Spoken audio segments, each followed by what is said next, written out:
Hello and welcome to McQuilling TV. I'm Allison Emilio and joining me today is Stefanos Kazantzis, Marine Financial Advisor at McQuilling Services. Welcome, Stefanos. Thank you. So we have you here today to talk a little bit about the asset market, specifically the VLCC segment.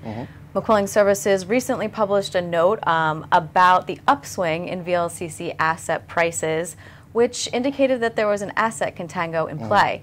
Can you tell us a little bit about what an asset contango is and a little bit about why you feel like this is taking place? Sure. An asset contango is a situation where the futures price of an asset is trading at a higher level than the spot price. We can see this in commodities, namely oil, represented by the futures contracts. Coming back more specifically to the VLCC asset market, we view new buildings as that future asset price, and secondhand tonnage represents the current asset environment. So to follow up on that point, can you tell us a little bit more about what happened back in October 2013, moving forward into 2014 in the VLCC asset market that would have suggested that asset contango? Yes, back in October 2013, we saw prices for new buildings on the VLCCs pricing at about $87 million. At the same time, prices for 5-year-old vessels were right around $57 million. Over the next few months, what we witnessed was a sharp rise in the price of a new building up until April 2014, where the current price of a new building is pricing just about $103 million. So that upswing is right around 20%. At the same time, current prices for 5-year-old assets are $65 million, a 14% rise from October 2013. Looking a little bit more granularly at the period, we saw that in the fourth quarter, prices for new buildings accelerated at a much more rapid pace. Actually, 5-year-old assets had a small dip, which was representative of the weaker TCE earnings environment. And they didn't really recover just about until February of this year, where they had a nice upswing based on the short-term spikes that we saw in the market. So when we compared them side by side, we saw that the rate of growth for the VLCC new buildings was far greater than the one for the 5-year-old assets, which for us represented and displayed an asset contango. So we know McQuilling Services publishes an annual forecast on the tanker market called the Tanker Market Outlook. Within that outlook, there was an upgraded asset price forecast. Do you feel that that was able to help you better predict this asset contango that you're speaking about? Yeah, and I don't think there were many analysts, at least not anyone that I know of, that could have predicted the recent run-up in the prices of new builds. It was quite an impressive run.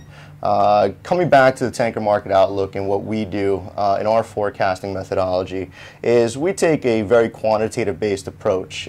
We use a regression model which looks at the TCE earnings environment as our main independent variable.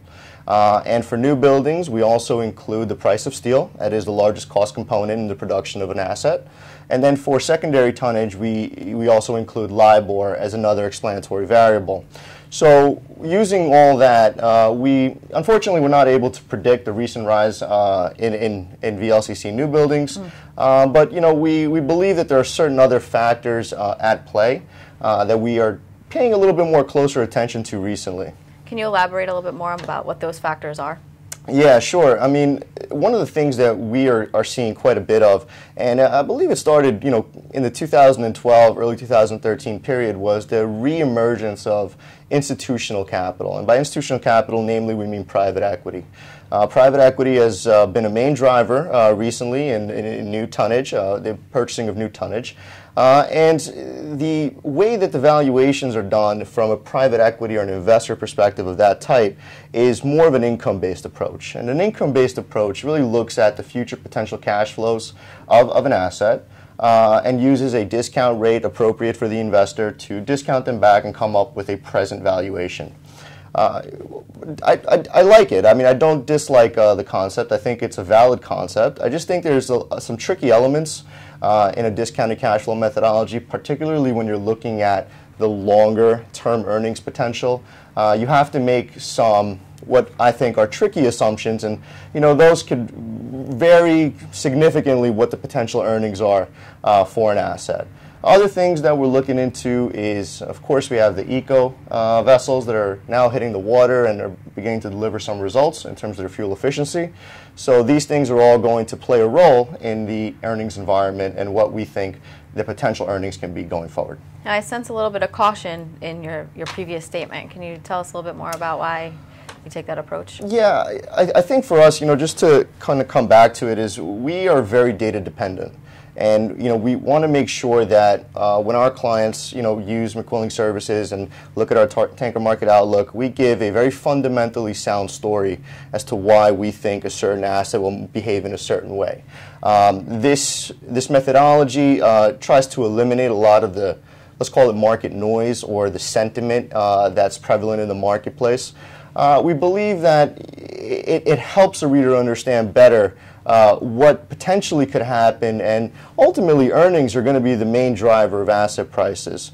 So, for us, we're happy to look at other components such as the income-based approach and, try to qualify, some of this market sentiment and noise. But ultimately, we believe in our fundamental story. And it's not always easy being, let's just call it, a little bit more cautious in predicting or projecting asset values, especially when the environment is really vibrant and you see a lot of new entrants into the space. But we try to temper that. We try to just kind of rely on the quantitative approach. And, 2 years from now, hopefully, we can look back and say that we deliver to our clients a very reasonable and sound forecast. Now, I know McQuilling Services usually publishes updates to the tanker market outlook, monthly updates to forecasting methodologies, things like that. What can we expect from McQuilling Services now that we're, into May? We've seen some changes in the marketplace. Anything that you could give us a sneak peek into? Well, yeah, a little bit. I mean, we're publishing our interim update in May, and it's going to look at the current developments in the marketplace and the developments over the last few months. And, of course, we're going to take some of these things into consideration that we just spoke about, the income-based approach, the eco standards, and see, exactly how those play in to the current asset environment. By the looks of things, it seems that we may revise some of our asset forecasts a little bit upward, but that'll be due out in May, Allie. Yes. All right. Well, thank you, Stefanos, so much for being here. You're welcome. A pleasure speaking with you. Thanks. And we look forward to your interim report in May. Thank you. Thank you. And that wraps up this episode of McQuilling TV. I'm Allison O'Melio. Thank you for watching.